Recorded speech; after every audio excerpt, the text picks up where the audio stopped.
guys, I'm back and I wanted to share with you a recipe we're going to make up today for roasted red pepper soup. So we always get this, the only soup we buy from the store, this and a miso soup. It's a Pacific roasted red pepper and tomato, and it's an organic, has ingredients you can read, and it's so good. It's very tasty, but it is very high in sodium, which we just looked and seen and didn't even realize it. So now we're going to make our own so that it is not high in sodium. So I looked up a few recipes and then I just kind of took what I wanted from each recipe that I thought would suit me, and I'm just going to put that together and we're going to see how it comes out. I'm going to write everything down and then we can tweak it if needed after we taste it. And hopefully I can make enough that, you know, next time I'll make enough and I'll be able to can it, and then I'll always have my roasted red pepper soup. So what we have here is 6 peppers, 5 tomatoes, large tomatoes, 1 large onion. I did 10 cloves of garlic, 2 carrots, and then we are also going to be using tomato paste, 3 cups of veggie broth, and cream cheese to make it creamy. Okay. I have everything cut up now and on the tray. I have the oven set to 400. And what we're going to do is for the seasoning, so I add flaxseed to everything. So I'm going to add my little flaxseed, and then salt, pepper, and rosemary. This is from my garden. So you could see it's like a, oh wait, here we go. It's like big pieces. So I'm just going to kind of crinkle it in my hands and try and make it a little bit smaller here. And then our salt and pepper. Now, you're going to put some oil in this. I have flavored oils. We'll add more if we need more. But I have this flavored oil, and you could either add more seasonings or use the flavored oil. And I am going to use this. See if you can see it. Herbes de Provence. It's supposed to be French, and I believe it has lavender, sage, thyme, and rosemary in it. So we're just going to pour some of that just for extra seasonings. If you don't have this, use regular oil and just maybe add a little thyme along with your rosemary is what I would do. And that's it. We're going to put this in the oven. We're going to let it sit for about 40 minutes, I guess. I mean, we'll see, and we'll look and see what the veggies look like after 40 minutes and make sure they're all soft. Okay, so while that is cooking, what I'm going to do is we want 3 cups of vegetable broth. Now, I didn't make my vegetable broth yet, but I do have this Better Than Bouillon, so we're going to try this and use it. So I have 3 cups of water in here, and I'm just going to put I'm going to do like a heaping tablespoon. And I'm just going to put 3 tablespoons of this in here to make a veggie broth. We'll heat this up. Let's see if you could see. There we go. You can see it's actually turning a little bit into a broth already.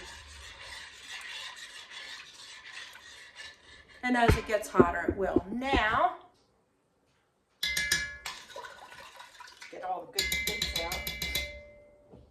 If you noticed, my onions were not in, I have to sneeze, excuse me.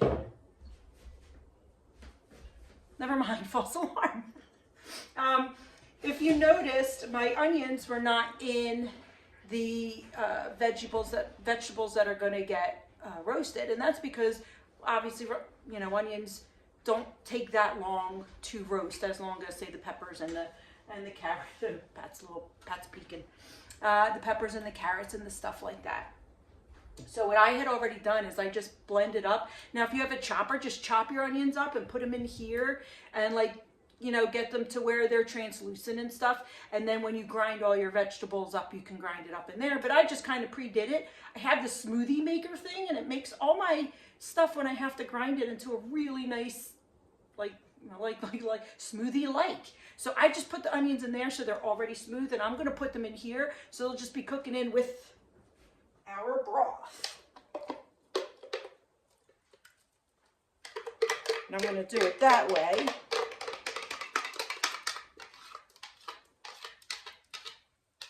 We're also going to add some tomato paste. So if you have a can of tomato paste, add it now with your broth. We could let that simmer in. Now I have, let me show you. I have tomato powder. I take the skins and extra tomatoes, and if you've seen some of my other videos, I use it, I put it in the freeze dryer and I make a powder out of it, and then I use this when I need to make tomato sauce or paste. And if you notice, here's my little instructions. I don't know if you could read them backwards, but for paste, it's a half a cup of water and 6 tablespoons of this. So, oh, I have it sealed. Look at all the powdery powder. So we're just going to put 6 of that into our half a cup of water.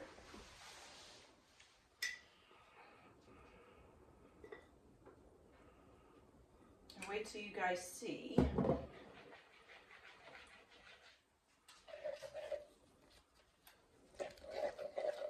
I gotta put you down a little bit. Hold on.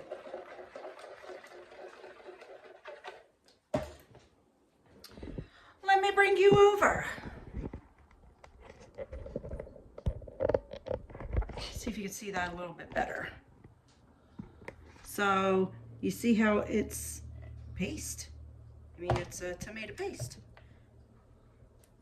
Just from the powder. It's kind of nice doing it that way. And I have a lot of this, and I have another bag downstairs, but this is kind of convenient when I need it for things like this. So I don't have the jars around, I only have the powder. Sticking that in, and then we're gonna let it sit. Okay, veggies done, let me show you.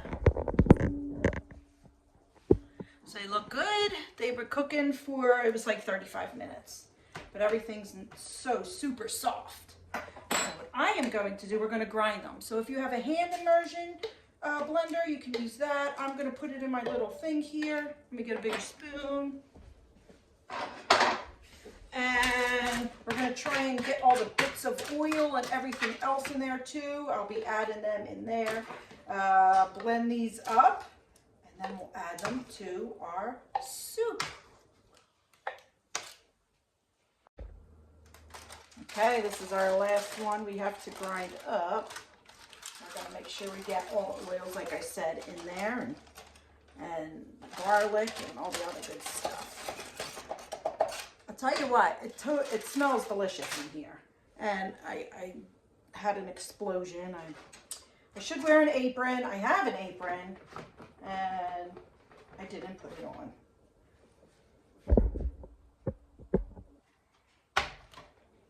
And then I gotta clean this. It's all coming out the side.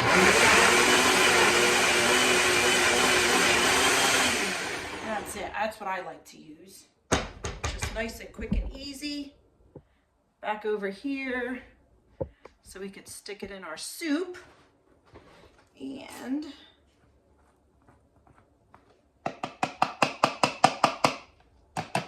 make sure we get all the bits.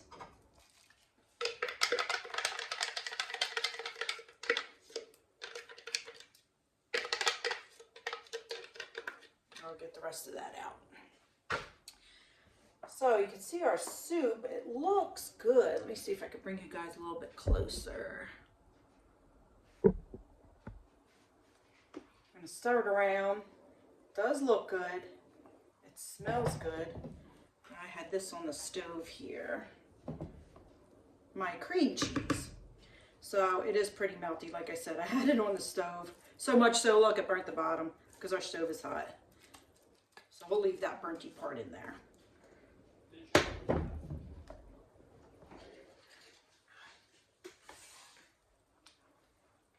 And it's melting pretty quickly.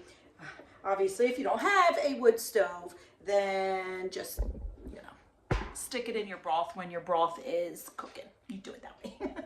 The easy way. Easier way, I guess.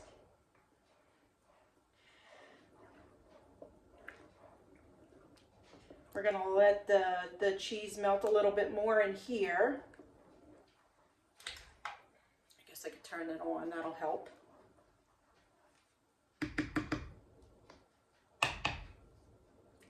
Get the cheese off of there. Let's let that simmer just a little bit to get the cheesy all melted. And we are going to pair it with some flatbread I'm going to make, and we'll see what it tastes like. Okay, we're ready to taste our soup. So let's see. It has a really nice consistency, as you could see. Let's try it. Oh, it is so flavorful. It tastes delicious. You guys are going to like it. I suggest making it. I do have like a little flatbread. I was going to use this and kind of dip it in. I had made another video on these. They are no yeast, pretty quick and easy flatbread to make. So I will link that in the video or in the description below that video, so that if you wanted to make these flatbreads, you can see the process of making it. But if you wait till the very end, I will put the little recipe at the end, so you can have the instructions and the ingredients to make these if you want to. They are very easy, and you can check out the video if you want. I'll see you on the next adventure. I'm going to eat my soup.